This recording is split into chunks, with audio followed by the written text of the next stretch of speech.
I did the intro last time. But that doesn't count. It was good. I don't remember that. No. For our mini episode. And it wasn't the real intro either. Oh, someone's getting a bit defensive. You went freeform. No, I did a... Guys, But it wasn't the whole spiel. Oh, come on, look at him. Get some salty all of a sudden, Andrew. This is so out of character for you. No one can intro like me. What? I mean, I need to go back and listen to it. Well, it's not it'll out be yet. out not this Wednesday, the following Wednesday. Oh, okay. Because that's when all 5 reviews will drop. Well, we might No, spread week them out. Wednesday. Yeah, week Wednesday. Yeah. But not, spread them out. I can't do like 5 YouTube videos for... That's disgraceful. My computer would explode. You should have seen it doing the last one. The reason I brought that up is I reckon you should have a go. Doing what? Doing the introduction? Doing an intro. You've done it before, I've haven't done you? one, yeah, briefly. Oh, have you? But you Yeah. kept talking over me because you love yourself. I'll give it a go if you want. Are we... Oh, no, actually better not. Andrew's probably going to flip out. I don't care. Oh, do you think so? Do it. Yeah. Do it. I'll score you out of 6. Okay. Welcome back to episode 21 of the Slate 6 podcast, where we discuss movies, tall tales of television, and to be continued. To my right is Andrew Slay. Hello. To my left is Joseph Pender. Hello there. And today we're discussing... Well, mind went blank. Today we're discussing Korean cinema, although we are leading off with a little bit of news, I believe. Yes, we Quite are. a bit of news this week. It's been quite news heavy, I think. It's been It's been a crazy week. crazy week of news. It's not. Do you want to hear the craziest news of the week? Wait, I don't know if Arlo knows about this. So, are you like the one that we discussed earlier? No. Is it more personal? I thought he was going on a personal No. tangent. Do you want to hear this? Am I going first? Yeah, go on. No, actually, do you know what? Just Andrew, just keep it to overtaken. yourself, mate. I've overtaken your intro. What do you mean? What? Well, I don't know if you wanted to like do the whole, because you started it. Do you want to go first on the news? No, open forum. No, I want to okay. hear this crazy news that you Reportedly, there's going to be 3 more Has Fallen sequels. Oh my god. That is the there's best news ever. I might even have it open in front of me. Gerard Butler's got a big mortgage to pay off then. 3 more. Yes, 3 more planned with TV spin-offs possible. Oh no. Jim Krasinski as Angel, or whatever the character's name is. Yeah, not Jim. Jerry Butler. If it goes to TV, it won't be Jim Butler. It'd be Jim Krasinski. Because he plays Jack Ryan. It's not Jim Krasinski. It's Jim, mate. isn't it? Jim's his name in the office. It's John Krasinski. Oh, sorry, John Krasinski. Yeah, I always look at him in the Jack Ryan ads and just like, that's not believable at all. I've seen those on the bus. So apparently, the franchise had earned more than 500 million. What? Christ. People really will watch anything these Yeah. days. Do you think they may be trying to gear up for some kind of like be-all, end-all sequel, which will be called like Angel Has Ascended? Or, that's a good one. I was thinking Fallen Has Fallen. Yeah, where do they go with the titles from here? What was the first one? The White House. Olympus. Olympus has fallen. And then London London has has fallen. fallen. And then Angel has fallen. Yeah. So what? Yeah. Gerard Butler has fallen. So he's clearly got a big gambling debt Yeah. Yeah. to settle with that. Which would make sense because he looked a bit haggard in the last one, didn't he? Yeah. It's almost like he's had his thumbs broken a couple of times. How much did the last one make? Because I didn't even notice it coming out. I don't know. I can look. Was that Box 500 off- million across all 3? I think so. Yeah. The Box whole franchise. office of 133 million. That's How? insane. That is mental, isn't it? Initial release on the 21st of August in Indonesia, apparently. We didn't bother seeing that, did we? And its budget was only 40, so it made a cool 93 million. That's His it. budget was what? 40? 40, yeah. Wow. Well, okay, that's why we're getting some sequels then. Nice level of profitability there. Do you reckon them doing the release in Indonesia, it's probably got a big Asian following, I imagine? I It think must do. Yeah. Yeah. Gerard Butler is big in Indonesia. He has to be big somewhere. Ever since 300. They love him out there. That film's not even that good, is it? I don't think so. No. No, I but it's think pretty bad. like we say all the time, it's cult film. Yeah, I don't know why it's It cult. propelled Zack Snyder though, didn't it? Yeah, To that and black and white one, Sin City. Sin City. Yeah. Yeah, a lot of graphic novel kind of Yeah, original material. same. Sin I really City, enjoyed Sin Watchmen. City. Yeah, all Frank Miller Yeah, Yeah. comics. he did yeah. Hellboy. There's Yeah. Dark Horse. Is he Dark Dark Horse. Horse? I don't know. Might be wrong. Sin City and Watchmen's not the same. It's not Alan Moore. Oh, it might be actually. Not sure. I thought he did that, and 300 is one of his. Oh wow. But I think Zack Snyder first. He did a remake of we talked about it. Day of the Dead, Yes. the one on the mall. Yeah. Yeah. Or Dawn of the Dead. Sorry. Have we got any Yeah. actual working titles? No, I don't care. Yeah, Frank Miller's part of Dark Horse. Yeah. I'll tell you what though. Someone's given a suggestion of a vase of flowers has fallen. Probably be more exciting than what they're proposing. Yeah. What can we think? China has fallen. The No, moon. they wouldn't do that. The moon has The fallen. moon That's a has good one. The Kremlin. Oh. That'd get some American fans in the cinemas, Yeah, wouldn't it? that's That Get bums in happened seats. in Mission Impossible 3 or 4. The Kremlin got blown up, didn't it? Oh, really? Yeah. I Did don't. it? I don't Yeah, like the yeah. Mission Impossible franchise too much. As Tom Cruise walked away from it. Cool guy walking away with an explosion in the background. Yeah, yeah, putting exactly on that. sunglasses. He was also wearing Nice. a Russian uniform, I think, too. God. Well, a big woolly hat on. So, talking of box office profits and such other things, Joker has become the most profitable comic book movie ever. And Wow. it's achieved, it's on track to achieve 1 billion at the box office. What Is do you that- mean by most profitable? Well, I guess how much it cost versus Yeah, how but I much it mean, made. Avengers- Avengers Endgame cost 300 million. It made 2.2 billion. Maybe. Yeah, so So Joker. it cost 55 million Joker, and it's made 776 million so far. So in terms of like And that's a just fold dema- increase, do you reckon that's what? yeah, I assume that's what that means. Because Yeah. what that would be 800% for Avengers, Yeah, and yeah, about yeah. what, Yeah, 1200% for So- Joker. worldwide 953 million, Christ. and made with a budget of 62 million. So that's Okay. that's huge. Yeah. Yeah.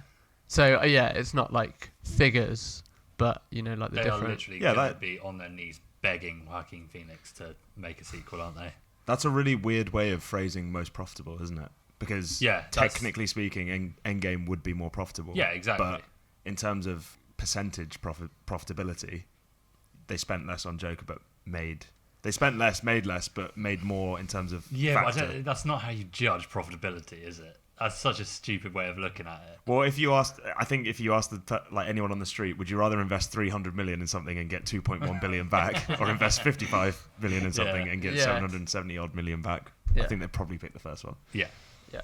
I But think so yeah, too. point taken. It's done incredibly well, hasn't it? Yeah. I hope it doesn't start a trend of villain origin movies and No, I hope it does. No? like Like who? Like who else I would be don't, good? yeah, exactly.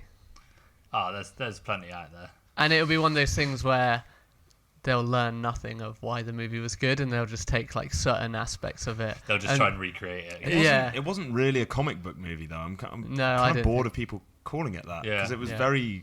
it was almost like overwhelmingly real.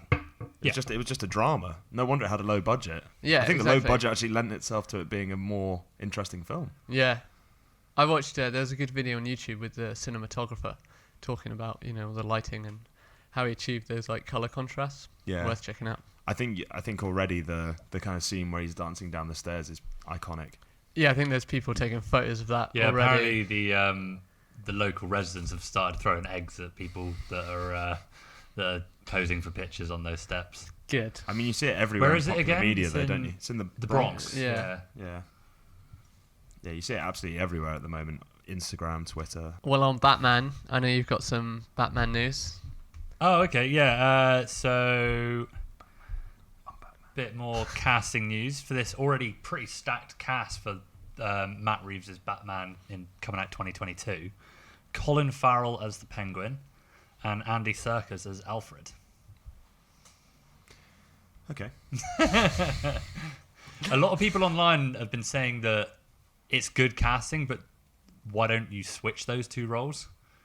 Have Andy Serkis as the Penguin and Colin Farrell as Alfred? Colin Farrell wouldn't work as Alfred. Would No. he? No, I suppose not. I Not think Irish Alfred. I think Colin Farrell would make a good Joker or Riddler. Well, we've already got the Riddler though. haven't Yeah, we? exactly. Paul Dano. Yeah. So I liked my favorite role Andy Serkis has played is Claw in Yeah. Silly's Claw. in Black Panther, and he wasn't in it enough. I thought he was great. Yeah, they killed him off screen as well, didn't they? Kind of. Yeah. He Yeah. gets shot by Killmonger, but yeah. He's been in so... You forget how many roles Andy Serkis has done, like Yeah. Snoke, King Kong, Caesar in Planet of the Apes, Yeah. obviously Golem in... Golem. Golem? It's Gollum, isn't Gollum. it? Oh, Golem. Oh. David Bowie's assistant in The Prestige. Yeah. Yeah, loads. He's he's kind of made a career out of that stop motion CGI stuff, hasn't he? Well, I think that's where he started his career, but he's definitely moving to more, like, live roles now. He got cast for something a couple of months ago that we were talking about, but I was trying to rack my brain what it was earlier. Do you remember this? No. It Unless wasn't something to do with one of the live action Disneys, was it? Well, he directed Mowgli, didn't he? Oh, he's directing Venom 2. That's it. Yeah, Yeah. you're right. directing what? Sorry. Venom 2. 2. I hope they do a CGI Alfred. No, they're not going to. I quite like that they've kept Alfred because obviously they're doing like a younger Batman. Our Pats is early 30s. So, I mean, having Alfred actually not like Michael Caine age, But pretty cool. Christian Bale's Batman was early 30s too. Yeah, that's true. In Batman Begins. Yeah, he's Is he meant to be 30. in his 50s by the time Uh, Dark Knight Rises comes Dark out? Knight Rises was 8. I think early 40s. Because he's been hiding for like 10 years, Yeah. and his body's all screwed Yeah. up. That's my favourite bit, the magic knee yeah. repairer. Squeeze his knee and it's fine. He's got no cartilage left, and he just puts on this brace, and it like straightens out his knee. Yeah. He goes like, "Ah!" Okay, it's fixed. And he Then he kicks through a kicks brick a wall. Yeah. Those Batman films were a bit silly, actually. You kind of at the time you got caught up in the Heath Ledger romanticism, and now you look They're back not on them and you're actually like, that good, There's yeah. some really silly parts in them. Yeah. And Joseph Levitt, Jason Gordon-Levitt. yeah, that guy. Yeah. He's not very good in them. No, I No. don't think he's not a very good actor anyway, is he? Did you also see the Christopher Nolan kind of like where he goes to pick up a piece of mail at the end, Oh, yeah. and he says his name's James. No, it's And- Robin. No, he Oh, says yeah, his yeah, name's yeah, James yeah. or whatever it is, and she goes, "Oh, you should use your other name. I like it, Robin." And he's like, Oh my Cha-ching. days. I don't remember that. I'm glad I don't remember that. Yeah. There's also rumoured as Matthew McConaughey for Two-Face. "All right." What? Yeah, I don't know. I don't really. right. I quite like Matthew McConaughey. Yeah. It's all good casting, but at the same time, I'm like, what story Why are they going to do with this? Like, Yeah, just they're put putting them all in there. every villain in. Like I was saying, Joker's made a lot of money. Let's put every villain in a movie and see what happens. Did they learn nothing from Spider-Man 3? Spider-Man 3 was fantastic. The dance scene. Oh, Yeah. No, the jazz flute. When he just... Is it flute he plays? Wait, that's Piano? Anchorman. Oh, yeah, Anchorman. it's Anchorman's jazz flute. it's almost as bad Yeah. as that though. Well, one's a comedy, one's Yeah. a superhero film. On casting, have you heard about this new film, Finding Jack? No. So it's a Vietnamese war film, and they've cast a character called Rogan, and guess who they decided to pick to act this? Bearing in mind that they could have picked anyone in Hollywood to do this part. Yeah. So the idea is that they're a World War. What they're Korean? This is Korean War. No. Vietnam. So it's Vietnam War, but Vietnam War. like it's showing the American side. And the character's called Rogan. Yep. Chris Evans, someone like that. No, but Chris Evans weighed in on this very Yeah. interestingly. Well, because he's like the all-American. Prophet. James Dean. What? He's dead. Yeah. Yeah, exactly. he died 60 years ago, and apparently they couldn't find anyone that they wanted, so they're CGI using his old footage and bringing him to the screen with a voice actor doing his voice. Do they have the rights to use his face? Yes, capacity? they've got the rights. They got the rights from his family. His cousins But or something, this- was it? so Why would his family condone that? That's Yeah, exactly. fucking ridiculous. So Do you want to hear so what... there's two directors. There's Anton Erst and Tati Golik. Is that how you say that? No idea. And they said, we searched high and low for the perfect character to portray the role of Rogan, which has some extreme complex character arcs. And after months of research, we decided on James Dean. I would love to be a fly on the wall in that meeting room. Just like, guys, we've searched high, we've searched low. What about James Dean? Now, bear with me here. That's crazy talk. It's this story infuriates me. It's ridiculous. When were we talking about just using, like Gemini Man, just using CGI as a gimmick doesn't work? Yeah. This is like... It's a folly. This is that too. Remember Tarkin in... Was that Rogue One? Yes. They brought back... oh God, what's he called from the Hammer Horrors? I can't remember. But I know who Yeah, you mean. Governor Tarkin. Yeah. And that, they also did it with Princess Leia, didn't they? In Yeah. Rogue One. Or Carrie Fisher. And it's just... the uncanny valley, is it called? When something's too close to real life. That Yeah. It's Yeah. unsettling. It's going to be like that. None of this has looked believable up to this point. It's No. like it's and I think the reason it came about was because of actors or actresses like Carrie Fisher, who sadly passed away mid filming, and then you've got to somehow wrap the story up. Like, obviously, if they're that integral to the plot of the story, then I don't mind this being applied to. Wrap things up in a believable fashion. Yeah. But you don't just go, do you know what? I would love to see Will Smith fight himself. Yeah. That'd be great. And you don't just do it to bring back... Why don't we just bring back fucking Clark Gable and get him in the new Transformers He's with a Michael handsome Bay? man. Like, fucking ridiculous. This all started a few years ago with the Tupac on stage at that music Was it? festival. Do you know what this and they used the is? hologram technology. I like that though. No, that was horrible. Well, they did this with they did it with gorillas as well. They had 3D. Yeah. Oh, really? Have you seen holograms. the Michael Jackson episode of this on South Park? No. No. Yes, they bring back Michael Jackson and then he goes rogue. What, via hologram? Yeah, he's a hologram version. This is digital grave digging, I would call this. Yes. Well, they're Yeah. doing this for this news story, aren't they? They're doing Yeah. this because they know it's going to get a lot of controversy, and with controversy, you get people at the cinema watching that film. Yeah. Here's another point though. James Dean was only in 3 films. Yeah, I know. Yeah, apparently his family was this will be his 4th film that he never got to make. It's no. I mean, there's nothing sacred anymore. No. No. Nothing. What was it? Rebel Without a Cause was his big one, wasn't it? Yeah. I don't know the other two. I don't know. But so That's yeah, his we've, most famous, though. we've had a couple of. I've only seen a couple of celebrities weigh in on this so far. So Chris Evans tweeted, "I'm sure he'd be thrilled. This is awful. Maybe we can get a computer to paint us a new Picasso or write a couple of new John Lennon tunes. Yeah. A complete lack of understanding here is shameful." I mean, he's not. It's not the best comparison, is it?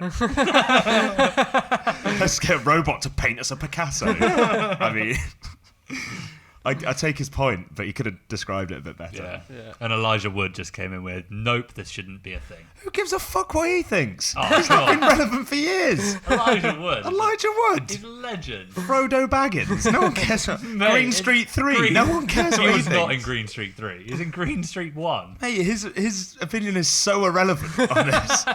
Chris Evans, fair enough. Elijah Wood. Well, I don't think the other celebrities have seen this story yet because those are the only two I could find. I mean, I don't even care if he's... I completely agree with Elijah Wood, but Yeah. James Dean's other kind of films of note were East of Eden and Giant. Oh, East of Eden's really good. Yeah. Yeah. I think that's on Netflix. Well, He was Aaron- nominated for he Best died when Actor he at was the like 24, Oscars. 23. Yeah, in a car crash. In a car crash. Yeah. So he was nominated for Best Actor for East of Eden, which I think also won Best Picture that year. Taken away. There's a memorial where his car crashed, isn't there? Oh, is there? Where was it? Do you know? Isn't it in The Disaster Artist? Because is it that film where Tommy Wiseau wants to go and see the memorial? Right. So they drive out there. It's in it must be near Los Angeles. Maybe it's in Vegas. All right. Or near Vegas in Nevada. But yeah. It seems at the moment we keep stumbling like this and the one with Netflix last week. We keep stumbling on news stories that just make me incredibly angry. Yeah, just hate Hollywood and yeah. They're just such bad decisions. And like you say, I guess they knew people would react like this. Yeah. But I don't know. I don't want to see this. I mean, the story actually sounds really good, and it's based on a book. Yeah, so it was based on a book. Something to do with loads of dogs.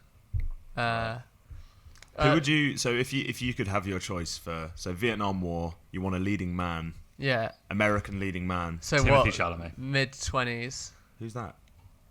Timothy Chalamet. You mid-20s, maybe early 30s. You could get away with. R-Pats. No. Shia LaBeouf. I don't care. Anyone. Well, I mean, he was in Fury, wasn't he? He was actually quite good in that, which is World War One, I believe. Oh, that guy. He's a bit too good clean. looking. Yeah. No. Yeah, he's too traditionally handsome, I think. Yeah. He does have that like 60s, 70s look though. I will. He was in that recent film with Steve Carell, Beautiful Boy. Yeah. And he's in the King, the new series. What's Channing Tatum doing? Nothing. Oh my god. Waiting for You love Channing Tatum. I mean, if you want an army man, that is an army man for you. He's waiting for a Gambit movie to finally come to fruition. We've been waiting for that since the mid-90s. I think that's who I might put in it if I was casting. What, Channing? Yeah. No. I mean, there's so many you could There's pick so from. many. It's ridiculous. I mean, I thought Andrew Garfield, but I think that's just because of Hacksaw Ridge. Yeah, but even so, I thought maybe Harry Styles just off Dunkirk. No. But I'd rather have that than CGI. Beebs can probably act. Beebster. He's the Elvis of his generation. Yeah. Literally anyone else. Andy Serkis. No. In a motion capture role as James Dean. Oh, that is truly ridiculous. Yeah. I'm annoyed now. Yeah. Yeah, it's so stupid, isn't it? I was having a great morning. Now I'm pissed. Yeah. You got any news, Arlo? I saw something about your best mate. Which one? Tom Hanks. No. Oh, they're more than mates. Taika. Oh, yeah. Waititi. Oh, yeah. What's he up to? I'll give him a shout. Absolutely everything. Yeah. I think he's abandoned family life. He must have by this point. Does he have a family? I don't know. He's making a new TV show called Reservation Dogs, which will be set in... Oh, no. What? This isn't like a spin-off to Reservoir Dogs, is it? No. So it follows 4 teenagers in a Native American housing project in Oklahoma. Oh, that's cool. Which is in keeping with Taika's whole... Obviously, he's very, very proud of his Maori roots. Yeah. And he's all about furthering native film and telling people's stories, I think. So he tweeted out about this saying, indigenous stories by indigenous filmmakers, getting to create a story told through a native lens with my old friend Sterling Harjo makes this whole journey worthwhile. Oh, that's really good, actually. I like that. That's nice to actually hear someone, I guess, giving back to what raised him. Yeah. And in giving people that might not have that voice, anyway. Exactly. Is it a streaming service release or is it TV? Haven't got those details yet. Just says TV comedy. Oh, right. TV comedy series. So he's obviously doing a lot between film and TV. He's not dedicating all of his time to one or the other. We've already spoken about The Mandalorian. Yeah, I wonder if he's behind the scenes a bit on What We Do in the Shadows, the TV series. I think he is. Yeah, Oh, he is. Yeah. So Next Goal Wins, obviously, we've spoken about. Yeah, I think. yeah. So his, I like the sound of that. that. Sounds really dumb. he's promoting Jojo Rabbit. He's working on Thor: Love and Thunder. Yeah. He's acting in a few different things. He's in the new Suicide Squad. Yeah. He's definitely gonna be killed in that. Very quickly. I bet it's going to be yeah. hilarious too. He'll probably say something really dumb, and Well, we already spoke about like how 90% of the characters are going to get killed off in the first 10 minutes. I can't wait. Yeah. So he is a very, very busy man. Yeah, I think it's a good thing of striking while the iron is hot. It's refreshing to see someone take that chance as well. Yeah. Just they've come to prominence, and Thor Ragnarok was great. I really enjoyed it. It's not usually my cup of tea, but I thought it was like quirky and that's one of my favorite MCUs, I think. yeah. And Goldblum's amazing in that. Isn't he? yeah. And he's just that's what I think worked so well is that Taika is obviously quite a quirky guy as well, and he brought that out of Jeff Goldblum to an extent and directed him really well. So I think refreshing to see a director just filling up on projects. Yeah. Just anything that's coming his way. Yeah, why not? Go on. Yeah, and also not compromising his creativity. Yeah, a and lot of them normal... are personal as well, though, which is really cool. He's making films he wants to make. Yeah, which is like which is a break Jojo from the Rabbit. norm. That's definitely in his wheelhouse, and this new one sounds exactly the same as well. Yeah, that's I awesome. think he's the only actor I know who can go from playing a big purple space alien made out of rocks to Adolf Hitler. Yeah. Hopefully one day there'll be some kind of... I'm guessing someone can do this on the internet, put Taika Watiti and all his characters together in one movie, like a Taika Watiti universe. Yeah. Them all just Get interacting. all those vampires from What We Do in the Shadows and Thor. That'd be so funny. Netflix, if you're listening. Yeah. Green like that. Yeah, so I just thought I'd keep you up to date with your best That's good to mate's know. goings on. Yeah. I'll send him another Instagram message and he can not reply. Did you send him a message, did you? Yeah. Was it just like, did we meet on the tube? Yeah, something along okay. those lines. Hey, I was really drunk last night. I'm pretty sure I met you on the London Overground. Want to be best from friends? Stratford. No, it was more like, was this you? P.S. Big fan. We're filming a podcast on Sunday. Yeah. Come along. Last bit of news from me. Have you seen that one creepy man and another creepy man have ended their lawsuit? Can you guess the creepy men? Tom Cruise. Is it Dwayne The Rock Johnson and Vin Diesel? No. Actually, they're not creepy. Vin's a little weird. Yeah. Woody Allen and Jeff Bezos. Oh, good. They've. Is Jeff Bezos creepy? Is he not? Yeah, he's creepy. We might have to refer that one to our legal department. Is he creepy? Who's Jeff Bezos? He owns Amazon. Yeah. Okay, well.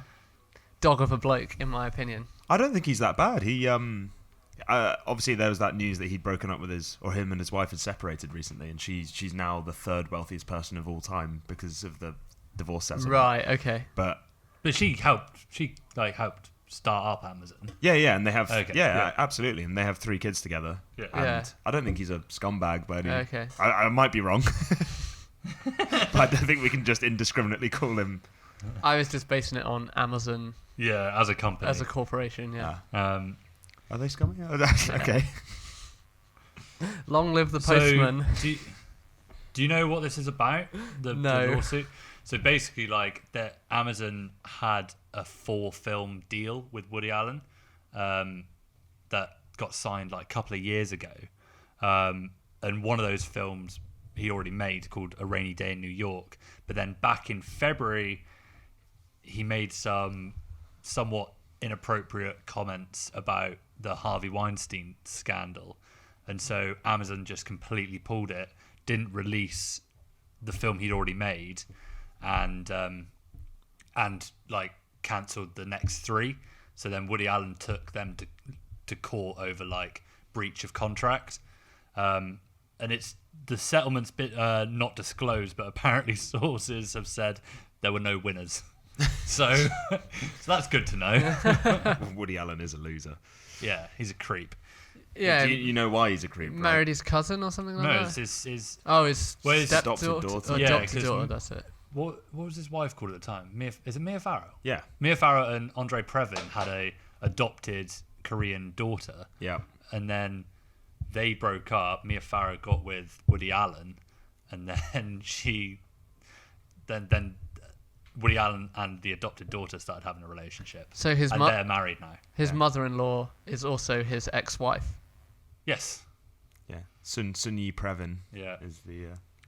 I was looking this up earlier as well. I didn't realise that Andre Previn died at the start of the year. Yeah.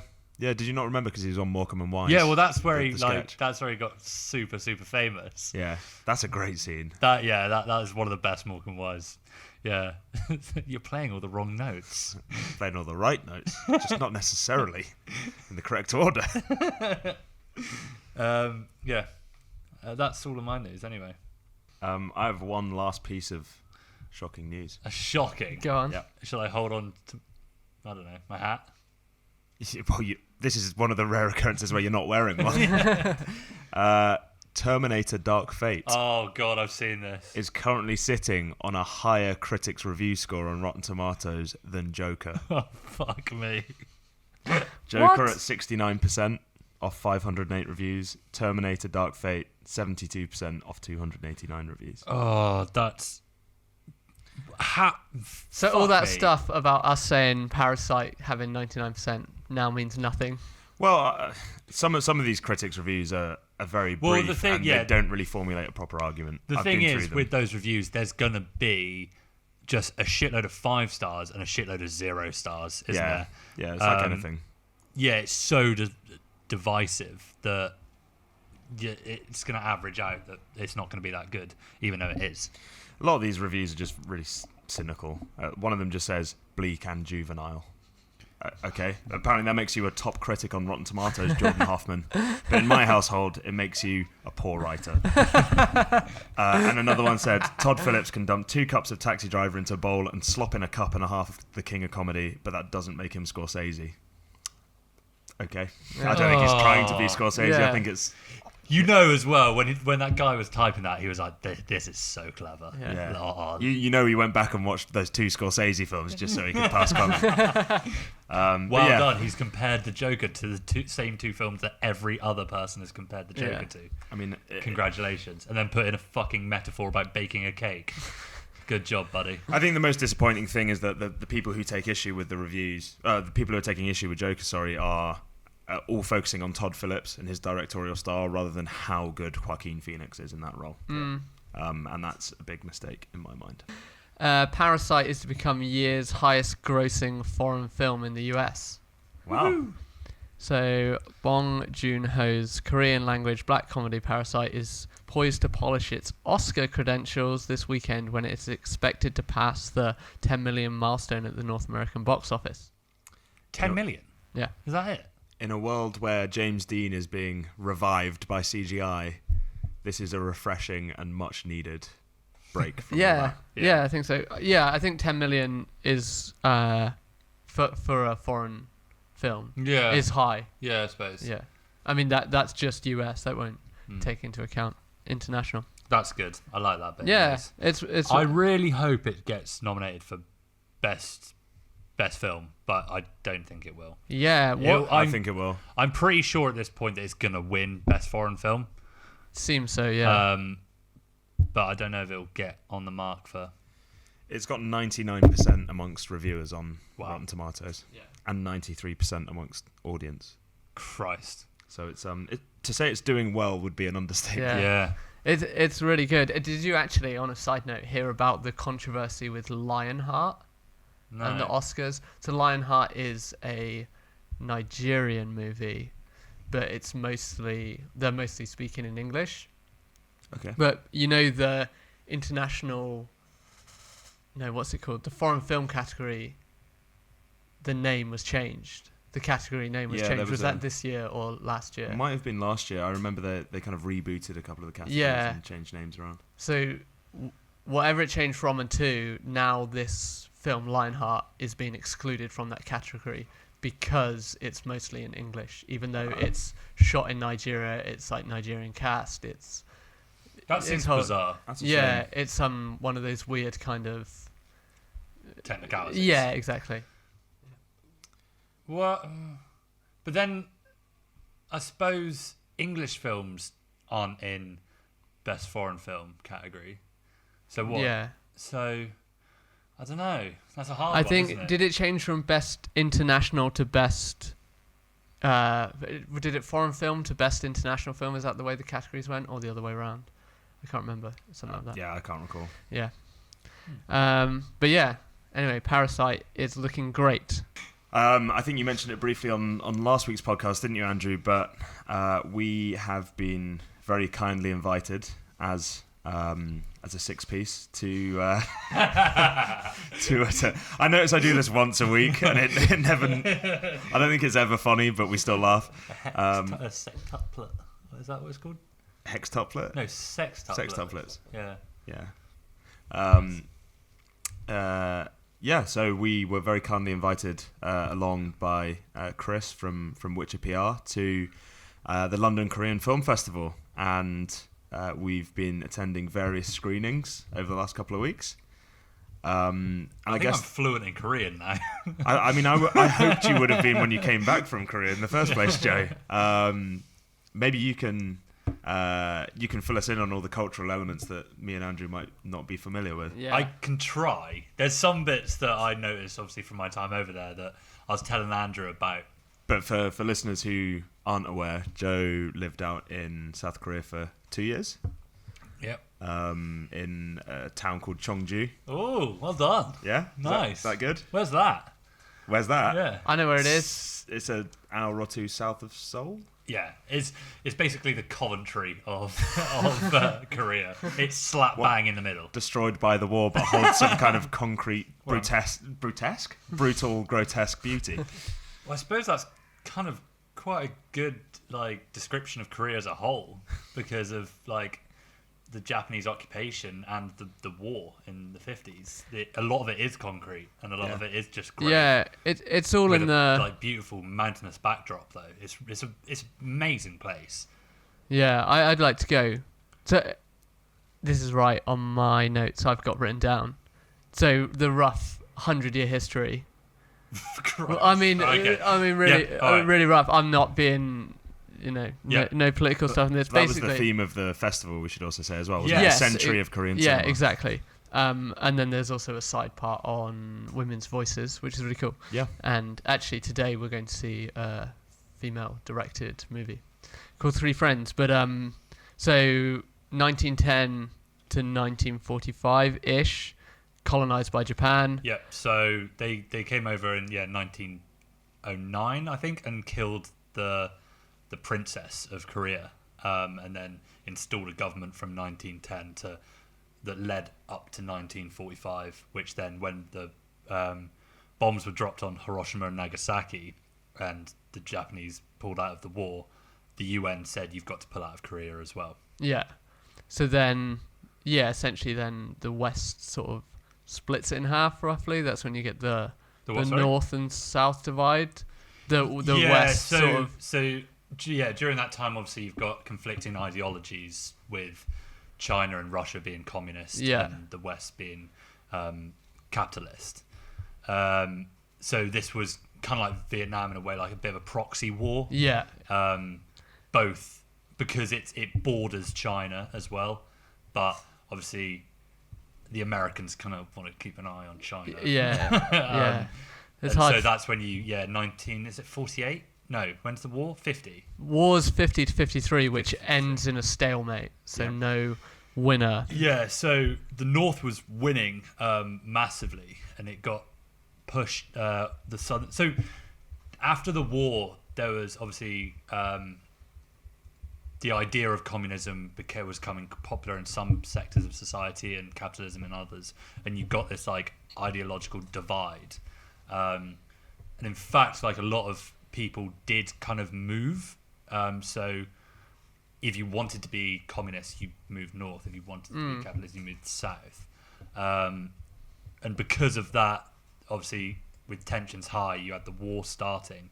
The North was winning massively and pushed the southern troops down to Busan, which is kind of like the second capital of Korea, down on the southeast coast. And that's when you get the famous American general. I think he's MacArthur.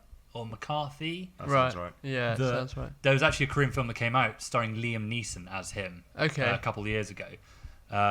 And they did like the famous it's called the pincer move, where they got on the boat and went up to Incheon, which is next to Seoul, and then basically landed low there and managed to defeat the North Korean troops from the south and the north. I see. So that's when you get like the south then has Seoul and then the north has like Pyongyang and stuff. Yeah. And then you're getting like a bit of movement on the border, but eventually, as you said, it gets settled on the 38th parallel. Sorry. Yeah. Yep. And then from about the 60s to early 90s, it's under military rule. Yeah. Rough. I mean, all this is paraphrasing. Yeah. You've got massively. a couple of big political movements and coups that happened during this time. One that we'll talk about in a bit that is to do with the film that you watched this morning, A Taxi Driver. Yep. But yeah, essentially it was still kind of like a military dictatorship during that time. Cool. So I think like just from that very brief history, there is always, well, not always, but most of the films we've been watching or that we've seen in our own time, there's usually at least a social undertone or a political undertone. It's very relevant to the director or the stories, the characters' like experiences within this country. Yeah, definitely. And there's so many interesting people during this last 100 years that you can go and look at, like a kind of biopic. Yeah. Of, which is really popular in Korean cinema. Is it? Yeah. The biopic. Biopic. Yeah, I'm still with you. I still say biopic. Yeah. So where should we start? I mean, we saw Bloodline from the 60s.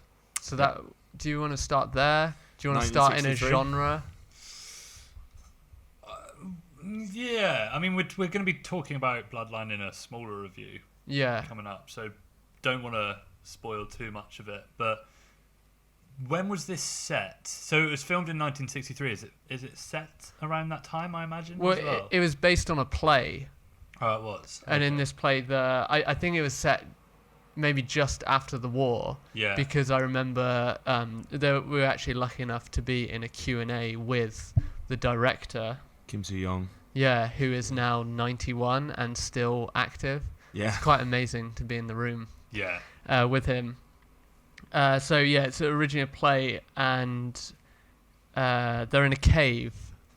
Yeah, that was it. Yeah, Yeah. so it's, I've got it up in front of me. So it was a 1948 play by Kim Soo-young, and yeah, like Kim Soo-young said in the Q&A, they moved the original setting from a cave to the side of a mountain, Yeah. mainly because a cave would have been too dark. Yeah. Was his explanation, which I thought was beautifully I simple. do really like that. It was like a very logical decision, like, and it seems you do get a lot of that in the cinema. Like the director's always thinking about like how's it going to translate to film, like how they shoot it. You know, it seems to be like it's stylized more on real life than say, you know, like a color palette or whatever. You know, just going off that little Joker conversation we had. Yeah. But yeah, that's quite interesting that he was obviously like, well, I'm not going to shoot in a cave because it's just crazy to light and you can't do much with that. What was quite interesting, I thought, about the Q&A was how he was saying that a lot of the creative, well, not a lot of, but some of the creative decisions were down to censorship in Korean cinema during the time. Yeah. I think you asked the question, didn't you?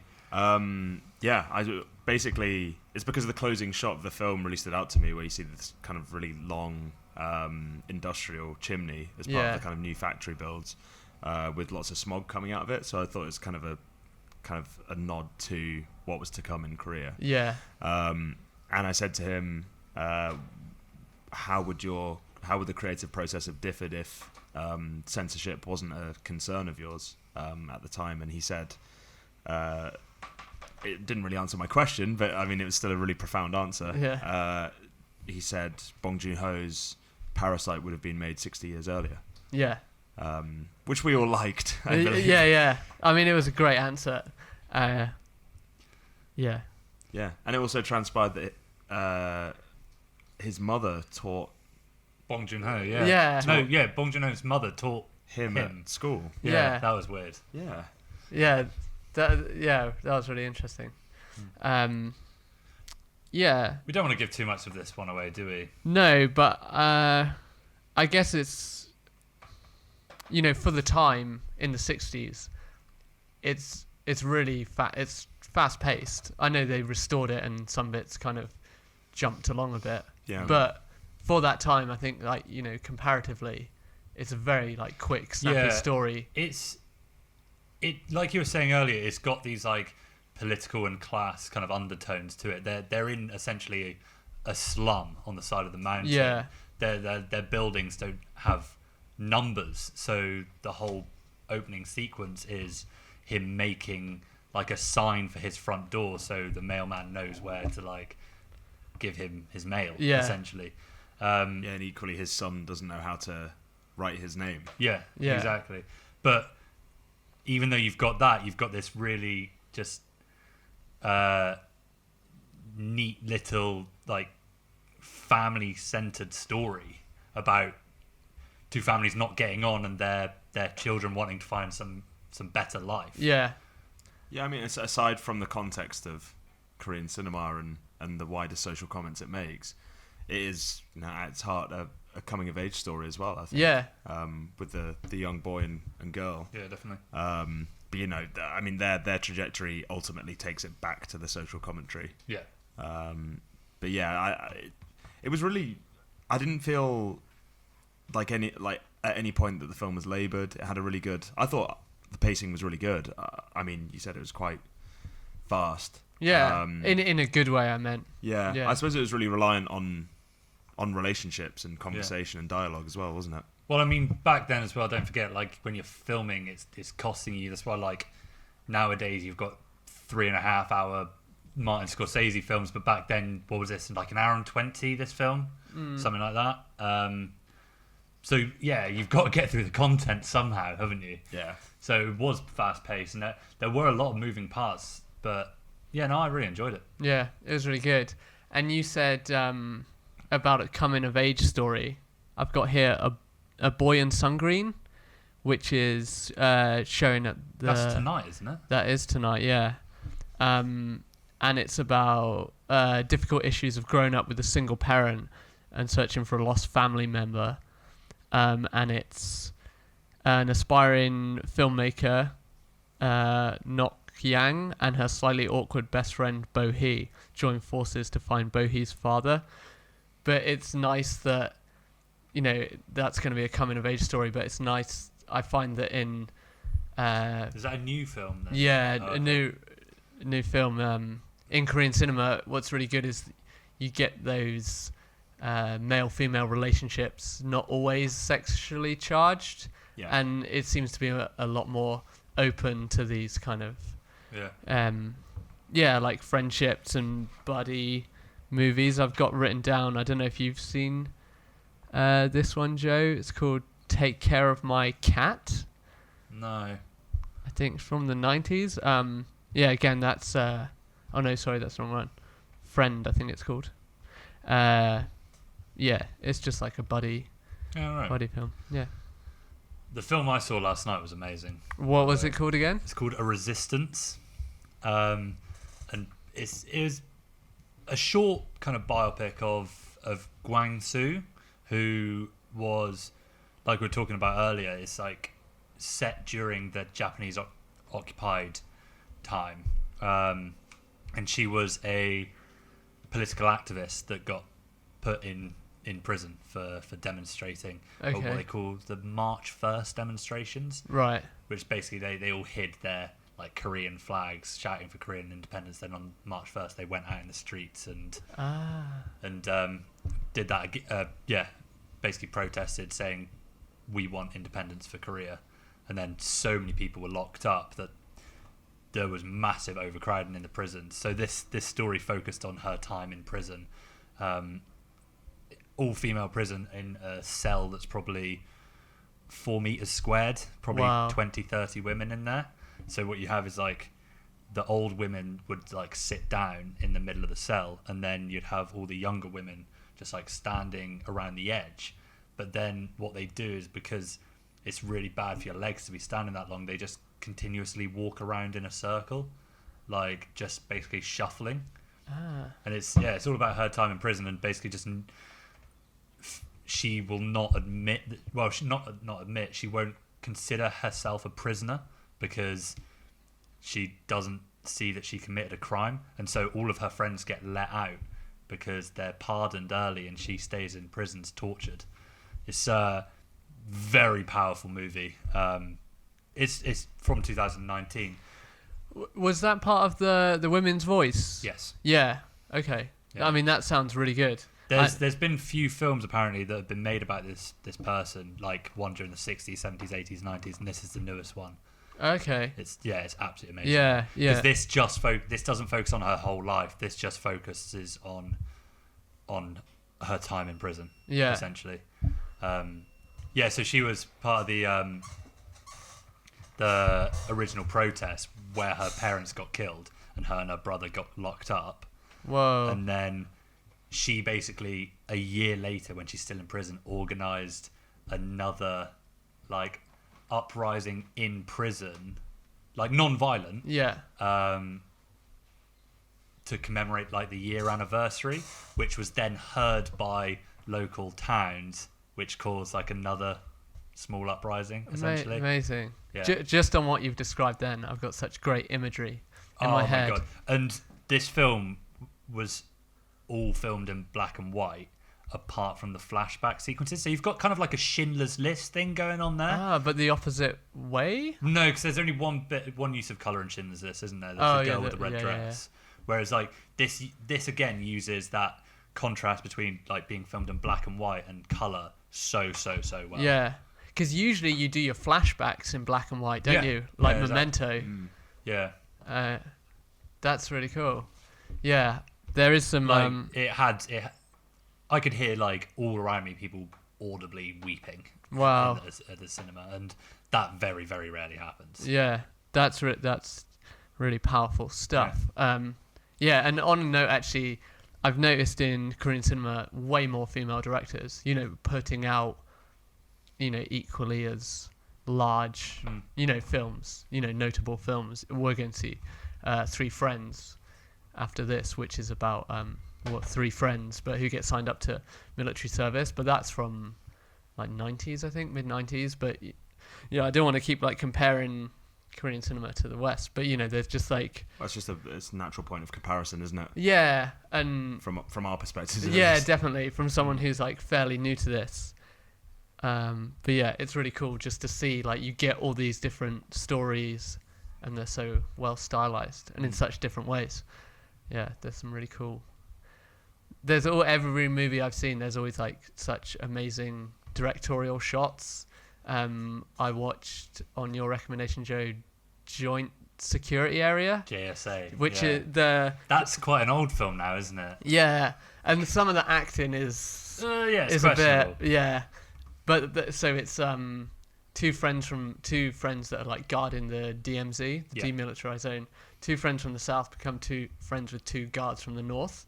And they cross over to the north to like How is it smoke they and drink. Friends again? Is it one of them steps on a mine? Yeah, or one of them saved by the guys from the north from a it. mine, and then like says to his friend, "Oh no, they're really cool. Come with me." But there's a wicked shot on the bridge, and you have the line that's north and south, and the director's just filming their feet, and you can see just their army boots, and there's one guy that's reluctant, and the other guy stepped over the line, and his feet are a bit more like comical and lightweight. Just like little things like that I've seen in movies. It's so cool. Yeah, that was such an interesting movie for me because I watched it basically just as soon as I moved there for the first time. And it was because a lot of the film takes place when they would sneak over the border and have drinks with them in the evening time, right? And they're all like chummy. They're all Korean. Like they have the same kind of things in common, apart from when it comes to their like political like standings, and then things always get like super icy as soon as they start mentioning like communism or capitalism or Oh yeah, America. Yeah, it gets like real tense instantly, Yeah. doesn't it? So have you seen? I don't know how recently this was. I think it's definitely happened. There have been instances of it in the last few years where a North Korean soldier will try and cross the DMZ to get into South Korea because they just hate their life so much that they want to escape. Oh yeah, there is like. And they've been shot on the North Korean side before as well, before Yeah. they can make it across the line. Wow. Yeah, there is hints of that in this film. What I think one of them says to the other, like, "Oh, you can come and live in the north. Like, we'll sneak you into the north to live here." But the guy from the south is like, in the back of his mind, he's like, obviously, I don't want to live in the north, but he kind of is, that sort of blank answer, like, oh yeah, maybe, that kind of non-committal type thing. Yeah. I assume there's a big difference in dialect between North and South. I mean, no, because it's only the 50s, wasn't it? It's still a generation though, isn't it? Yeah. Oh, yeah, there will be differences, but not massive. Okay. But you would, as a South Korean, you would be able to recognise if someone was from the North. I assume so. Yeah, I mean, I think I've told you, me and Gian went to Jeju before, which is a small island just off the south, but they kind of never really got taken by the Japanese, Yeah. and Gian struggles to understand those guys. Oh, interesting. Yeah, it's quite funny. The Ah. Scousers of Korea.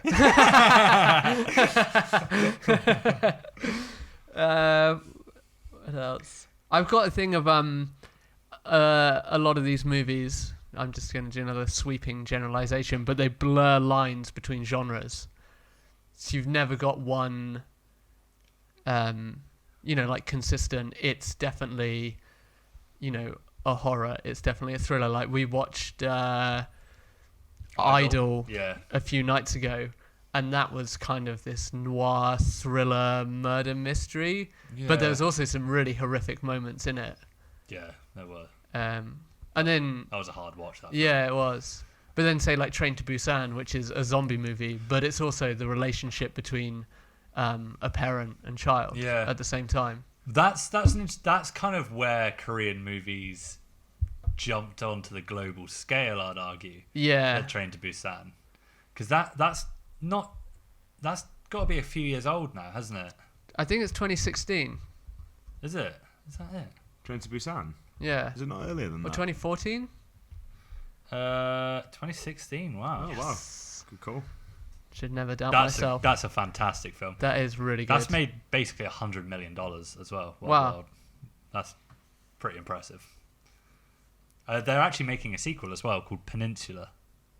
Is it going to be a separate story? Yeah, like, completely separate story, but in the same universe, essentially. like your 28 weeks later to your 28 days later Yeah. type thing. Yeah. Hopefully better than 28 weeks later. What other stuff have I got? I've got a fun fact for you. Go on. There's a 1999 movie called Shiri, which outgrows Titanic. What? Yeah. No. Yep. And James Cameron's livid. How do you spell Shiri? Oh, Shiri. I don't believe you. I mean, I got it out of a book, so it can't be wrong. They wouldn't do that to you, Andrew. No. A deadly assassin resurfaces while two Korean agents try to prevent a terrorist plot involving a liquid explosive. Right. Sounds awful. Oh yeah. Outgrossing Titanic, awful. Wow, that's pretty impressive. Yeah. Which goes to show, I would say, like, quality of content. Well, I guess we can talk about the modern history relating to these student protests, Yes. because a lot of movies seem to come off the back of that Yeah. social situation. Yeah, there's a lot focus. Like a lot of movies focus obviously on the Japanese occupation, and then since then in the 60s, 70s, 80s, 90s during that Yeah. political turmoil as well. So, yeah, that. Are you gonna bring that into Taxi Driver? Yeah, that's where I was going with that. This is my favorite Korean film of all time. It's absolutely amazing, and hence I don't want to give too much away about Yeah. it because I highly recommend everyone to go watch. I've not finished it. I'm about How an far hour. through? You about an hour. I'm about an hour. Do you want to give a quick synopsis? Very It's quite simple to sum up.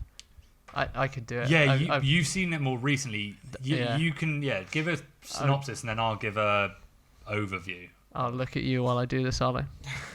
Please, directly into my eyes. So, I forget all the characters' name, but to start, the taxi driver, or a taxi driver, he is a widow? Yeah. Widower. A widower with a young daughter. I think she's about 7.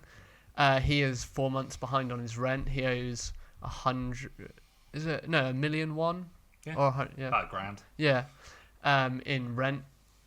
So he's looking for he's a taxi driver. So he's looking for a way to get this money fast. And then he's at this. At the same time, there's a social uprising with students, and the military have pretty much blocked off Gwangju. Yeah, Gwangju. And anyway, he's in his taxi cafe with his mates, and he overhears talk of this reporter wanting to get into Gwangju. He doesn't know he's a reporter, so he's like, I'll take the fare. He only just hears a snippet of how much it'll be and what you've got to do. So he arrives, picks this guy up, and then has to get him in, basically. And that's kind of where I got to. But that's the it's based on a true story, right? Yeah, it's based on a true story. So this is a real taxi driver and a real reporter that was, I think he was based in Japan, and then he heard a few rumours. So from what I understand of it, 1979 there was an assassination of the then president Park Chung-hee, and then the defence minister basically formed a coup and took over the country. And because of this, the university students went back to a new semester in March with all these changes and regulations and stuff, and they wanted basic human rights. Yes, that's it. So yes, they wanted the end of martial law, basically. What are you looking at? I'm listening to you. Very well or not? So martial law was legal. And Okay. They wanted the end to martial law, so they started doing these protests, and then to silence these protests, they blocked off the city of Gwangju. Right. And then they started killing a few of the students as well. Oh. And so, the film focuses on a report, because this was obviously kept away from the world media. Yes. So this is focusing on a reporter that gets photos and documentation of what's going on, and then is trying to get out so he can let the world's press know what's going on, so there can be intervention from the UN, etc. Okay. Yeah. It's really good. Yeah. From what I've seen, I like the colour of their taxis too. Little taxi cars. Well, they're lime green. Are they lime green? His one is, yeah. I thought it was yellow. No, his is green. Well, His is green, isn't it? Yeah. But he's dressed all in yellow. He's such a happy chappy as well, isn't he? Yeah. For someone who owes £1,000. Yeah. Song Kang-ho is his name. I'm sure I've seen him in other stuff as well. He was in JSA. Ah, okay. Yeah. And then Memories of a Murderer, which is that film that I was talking about to you when I was in South Korea, about the serial killer that's just been caught over there. Ah. And it's a film about him Oh, interesting. in the 90s. I've got another film written down here called Attack the Gas Station as a recommendation, which is about a bunch of youths wanting to attack a gas station. It doesn't conform to normal narrative or plot demands, and I think it's basically because they're kind of bored youths type thing. Yeah. So it's I think escalates into, attacking a gas station, robbing it. As Bored usual. youths. Bored youths, yeah. This is why they need more youth centres. Do you know what? That comes up you see that on news and under, what do they call it? What's the under? Is it 18 MPs? What's that called? Youth Parliament. Oh, I'm not sure. I've never heard Is that of what it's that. called? Youth Parliament. Is yeah, it called yeah, Youth yeah, Parliament? yeah. Always comes up. We need more youth centres for the young. It's I don't think you need more youth centres. I think it's a bigger thing to happen. Our youth centre on the other city was terrible, wasn't it? It was just a room. Yeah. Just a room where kids go. But I assume Sit that's that's what they all are, aren't they? Did you ever contemplate robbing a gas station? Too?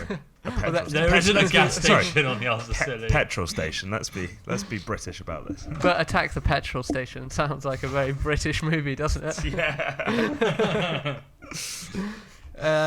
Assault on Spa. I've got another one. Actually, I prefer Budgeons Under Siege. What's budget? Budgeons don't do gas. Do they not? No, Budgeons is like a... I think you could do a pretty plausible Well, version of maybe this they do. film, like a Little Chef on like a road somewhere. I'd like to see that. Take Care of My Cat.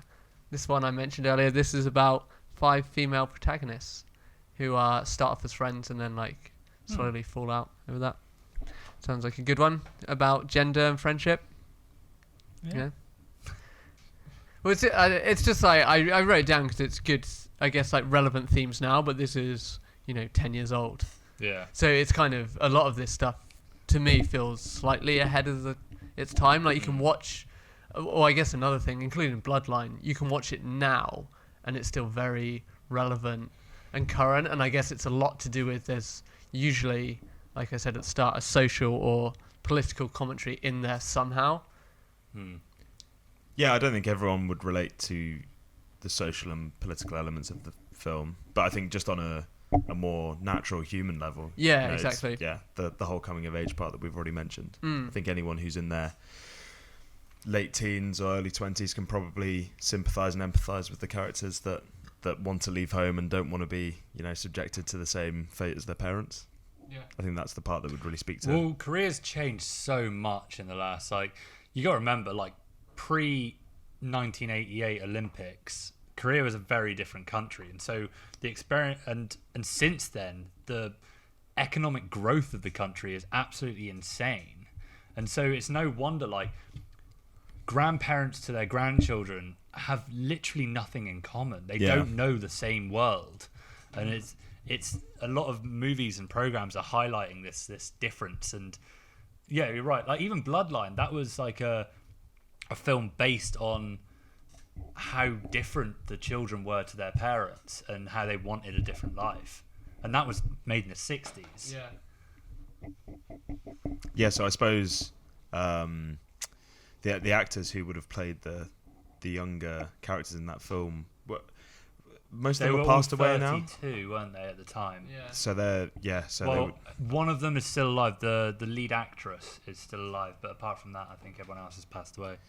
Yeah, so be interesting to see or understand the dynamic between, someone like Kim Soo-young now, and potentially his grandsons, granddaughters, and what kind of whether they do have anything in common or whether there's a lack of understanding. Yeah. Although, do you think his family were at the Q&A, weren't they? Or at least some of them. Yeah, That's how I got that understood impression. Yeah. It's really cool. Nothing to do with anything, but Korean is a lovely language to just sit and listen to. Yeah, it's really nice. I mean, so interesting. if I wasn't that interested in the film, it would have been so nice to just fall asleep listening to the especially Bloodline, because the aesthetic of the old camera and stuff. Yeah, and it just sounded. It's like when you play something on vinyl, isn't it? That old tiny kind of sound. Crackle. Oh, it's so therapeutic. What's your favourite Korean film, Gian? Tell us your favourite one. I don't know. Your favourite ever. Titanic. DiCaprio. I think Titanic's a good movie. I think it's terrible. Really? Yeah. I hate it. Yeah. Yeah. Second Love Actually. Second is Love Actually. I think Love Actually shit. No, that's brilliant. Film. Really, I would rather watch Titanic than Love Actually. Oh, no way. Yeah. We're not getting onto this. We're not going to sour this podcast by finishing it with Titanic and Love Actually. Arlo, gun to your head, gun to your nether regions. Love Actually or Titanic? Why has it got two guns? Is someone holding two guns and holding Yeah. one to my head and one to my Yeah, feet? one's Jim Cameron. Yeah. And I always forget that. like, Richard E. Right, Yeah. Richard E. Curtis. Okay. Richard E. Curtis? Richard E. Grant? No. Richard Curtis, and there's Richard E. Grant, who is... It's Is Richard he E. a Curtis, I think. screenwriter? I don't know what he is. I mean, they're not really comparable, but Richard Curtis, yeah. No, we're not getting into this. We've had a lovely podcast talking about great films. I don't really like either of them. Okay, fine. Good. You win. You're saved. Maybe Love Actually purely just because you get the Alan Rickman feels. Yeah, okay. And also you get Hugh Grant standing up to what is essentially George Bush. David Beckham's right foot.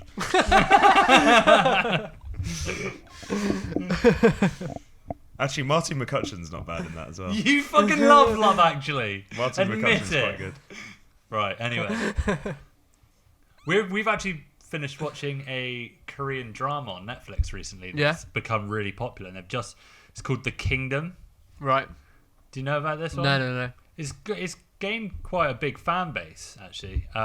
They've just finished filming season 2, so that'll be coming out March next year, I think. And that's a zombie-based TV show, but set in like Joseon period, so like 500 years ago in Korea. Oh, interesting. And so instead of fighting them with like guns and crap, Yeah. you've got swords. Nice. Yeah, and it's cool. Okay. It's really good, and they're all wearing like hanboks, like the old traditional. Yeah. Yeah, it's really good, and that's got some like political manoeuvring in it as well, isn't it? Well, there's a royal family in that, isn't there? Yeah, so there's a And, royal family, but the king is a zombie. Ooh. But they're like keeping him alive because his new wife is pregnant, and so they don't want to tell the public that he's actually dead until the baby's born. It's really good. Okay, yeah. Give it a watch. Awesome. You'll binge all of it. Really? How many episodes are we talking? 8, I think. Okay. There were 8, yeah. Yeah. Yeah. And they're all like 40, 45 minutes. Okay. That's actually really enjoyable, that series. It doesn't Yeah. take itself too seriously, does it? No, exactly. But And it's got a different kind of zombie mechanism that you don't really see in a lot of things. I think we talked about this on the zombie podcast. Really? Actually. Yeah. It's they're like Spoilers. no. During the night, they go underground You did mention this Yeah. on the podcast. Yeah. and they like die again, and then they wake up in the daytime. Okay. No, other way around. Yeah, Yeah. no, that's right. Yeah, they No. They go underground in the daytime. and then at night they come out. It's interesting what you said, Arlo, about not taking itself too seriously. Because I found in all the Korean cinema movies I've seen so far, there's always good humor in it. No matter like what the movie is, it's very realistic like that, I find. Yeah, I think that's a good point. I think I don't know whether it's a societal quirk, just a kind of like the British are self-deprecating a lot of the time as well. Is that a Korean tendency, Joe? Yeah, I suppose. And you like we saw with Bloodline as well, you do get a majority of films and TV shows always have a happy ending. Yeah. I don't know. Yeah, I think that's. Yeah. Originally, it was probably to do with censorship, but I think now it's especially like all the K-dramas and stuff on TV. They all end with the protagonists in love getting about to get married. Well, or that is something quite like nice. I watched a film called The Age of Success, which was like a satire on business in the 80s. Yeah. In Kind of like Korea. a Wolf of Wall Street Korean version. It was so funny. It was really, the humour in that was amazing. And I said to Joe, I did like a mini review with Joe in the week, and I was saying like, obviously I don't understand the language, and I'm just reading subtitles, but it translates well. it translates so well. And I was saying humour is such a hard thing to translate. Even English humour to say American humour. We speak the same language, so to do that so well. Well, even Taxi Driver has a lot of like comedic moments, doesn't it? Even though it's a really like intense subject matter. Yeah, really politically charged. If I'm going to be brutal about it, American humor is just not an octave higher. It's just multiple decibels louder than English humour. They just lack subtlety. A guy getting hit in the nuts with a football. What, Hans Moleman? You always go after the Americans. No I wonder love we haven't Americans. got a fucking listenership over Yeah. there. I love America and I We- love Americans. You were just playing NFL. I was just playing Madden, yeah. I'm a wannabe American. So really, what that is, Joe, Oh, is you're obnoxious enough as it is. that's mean. Sorry. Speaking of Americans, I guess. I mean, this is a bit of news which I wasn't going to bring up, but apparently Midway surprised everyone and is weirdly No. sold no, some. no. Just saying. I was looking at that. It had 41% on Rotten Tomatoes. Yeah. Andrew. But people are going to see it. You do this all the time. You always go, "Oh yeah, this film we thought was bad is actually good," and then we No. look it up and it's like, "No, no. it's no. People are it's still shit." saying it's really bad. I didn't say it was good. I said its box office is up. Oh, well, Ah. of course it is. Like, Yeah, well, when was it released? Veterans Around Day. Veterans Day, Yeah, yeah, exactly. I called that. Yeah, you did. That was very intelligently done. Thank you. Wait, You work is for a that- production company. is it the same day? Is it Veterans Day? No, No, I think it's a national holiday in the States, isn't it? Veterans Day. I think so. Is it the 8th of November? Around then? Not certain. Is it it's happened, I think. Because you kind of get Veterans Day and then Thanksgiving's not far no, off. no, it's the 11th of November. It's tomorrow. Oh, same as our... Is it the 11th? Same as Remembrance Day. Any other things to add? Anything you want to cover? No, like we said at the start, I don't want to give too much away about these films Yeah. because these are. I've watched a shitload of films, and these are the films that I love the most. Yeah. So, yeah. Especially the one I saw last night, Resistance, and then Train to Busan's very popular, very well known. But Yeah. if you haven't watched it, watch it. Handmaiden again. Yeah. Like the way it's a very different spin on the Japanese occupation in that film Okay. because it becomes almost a love interest, Ah. and the antagonist is actually a Korean man, and Right. the protagonist is a Korean woman and a Japanese woman. So they falling flipped in it. love. Yeah. That's really interesting. Yeah, that's a really good film. And then Taxi Driver, Yep. JSA. Is Yeah. there another one? It's on our Instagram. Well, yeah, what we'll do is we'll republish your top 5 Yeah, on, that's on cool. our Twitter so people can go and check, or listeners can go and check out Yeah. Joe's Yeah. recommendations. And I'll list every film we've talked about today in our below, whatever you're listening to this on. And then I'm Yeah. sure Parasite's definitely going to make its way into that list shortly. Yeah, I think so. I don't think it's worth saying to...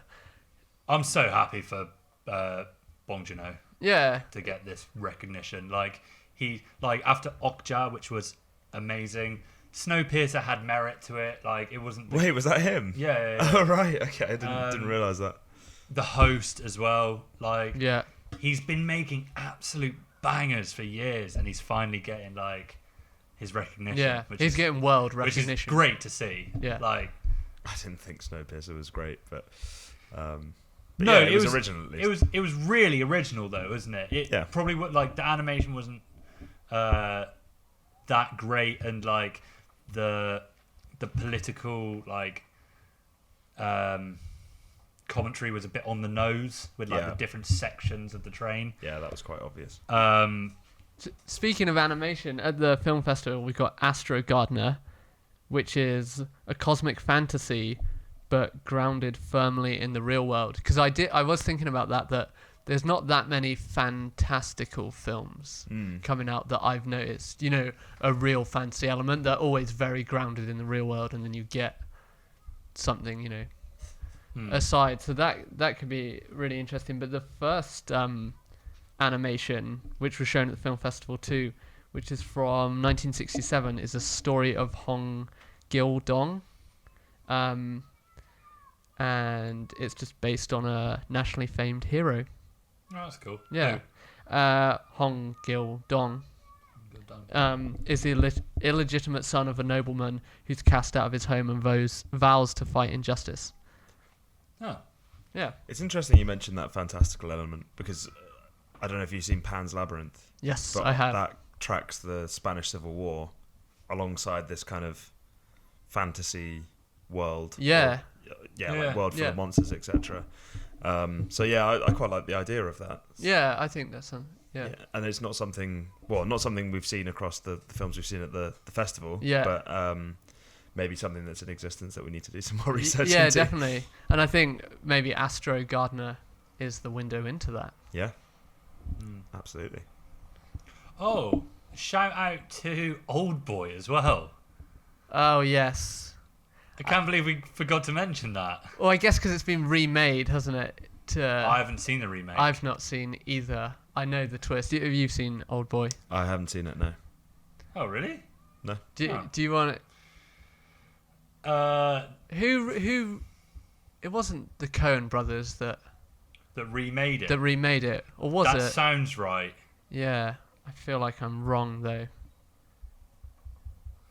But that was Park Chan-wook that directed that, and he's the one that also did The Handmaiden Right.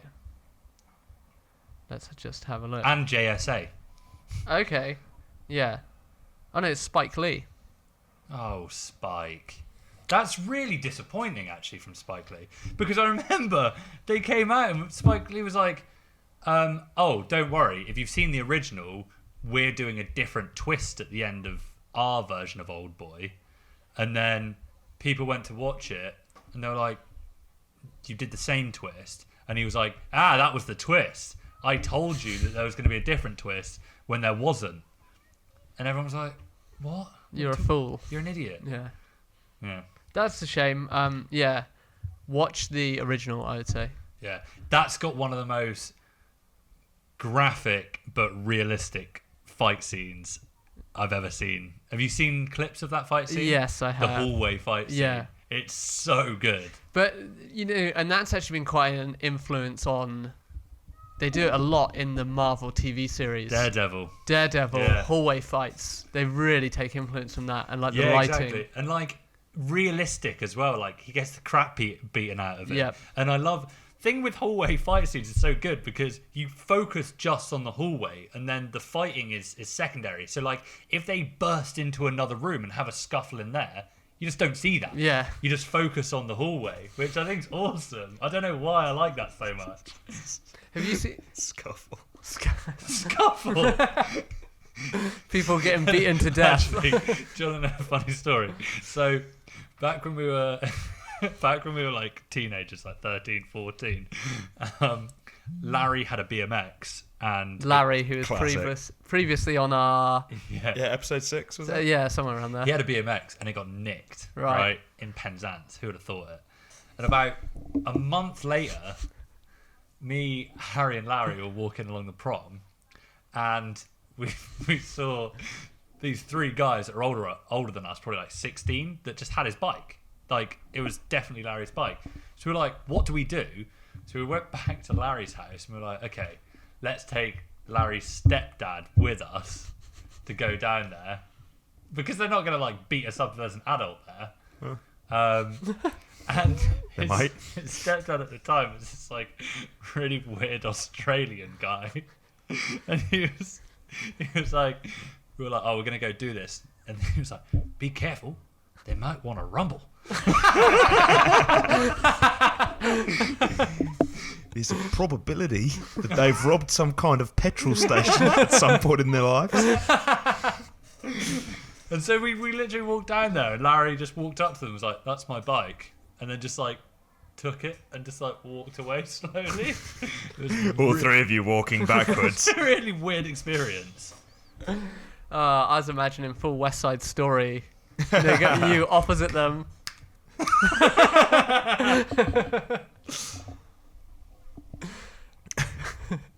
Great.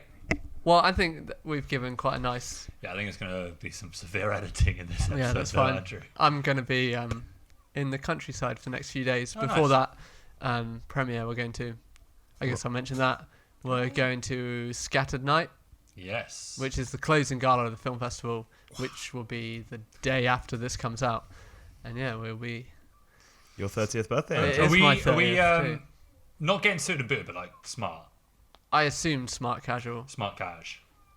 Okay. Yeah. Well, no, this Happy is more to. of a question. Yeah, Is that what you do at a closing? I've never been invited to a closing No. gala before. Yeah, smart casual, I guess. yeah. We'll find out. I've been to many. Yeah, so we're going to be seeing that, which is UK premiere. UK premiere, not international premiere. Yeah. That's one thing about Koreans. They do like to hoard their films for a long time before they go on the world circuit. Don't Yeah. they? Well, Parasite came out in April of this year, and we're not getting it till February of next year. yeah. Well, hopefully, what I'm hoping is going to happen is that, it's probably going to win an Oscar in there. Yeah. At least. It's going to hopefully come to Netflix or something like that, and people will start exploring Korean cinema more. And, it's here to stay. It's been around for so long. Yeah, they've really, Yeah. last couple of years, they've really exploded onto the Yeah. global market. I think films like Okja's really helped that as well. Yeah. Because that was half in Korean, half in English. Well, a Taxi Driver's got parts in that's English true. too, That's true. because the reporter speaks English. Yeah. Most of Hopefully, Korean cinema can become as big as K-pop. Christ. Imagine. We can hope. Okie dokie. Well, on that, thanks for listening. Give us a like, subscribe, follow, all those things. Yep. At SyncSlate6 on Instagram, Twitter, Gmail. Sorry, I can't say that very MySpace? well. I wish. Bebo. MySpace is down completely, isn't it? Or didn't they lose? Oh, Tom's not got any friends left. No. Oh. I think a lot of their servers crashed and... Have you seen there was a tweet that came out the other day that some kid was like, wouldn't it be so cool if you could get your Instagram page where when people go on it, they hear your favorite song, and someone just commented wow, we finally got that generation that doesn't know what MySpace is. Okay, boomer. Nice. Cool. Right. Well, thanks for listening. Cheerio. Bye-bye. Bye. Peace out. 감사합니다. Oh yeah, 안녕하세요. That's hello. What's goodbye? It depends on if you're coming or leaving. Fine. Coming or leaving. Fine. Coming or leaving. Fine. Coming or leaving. Fine.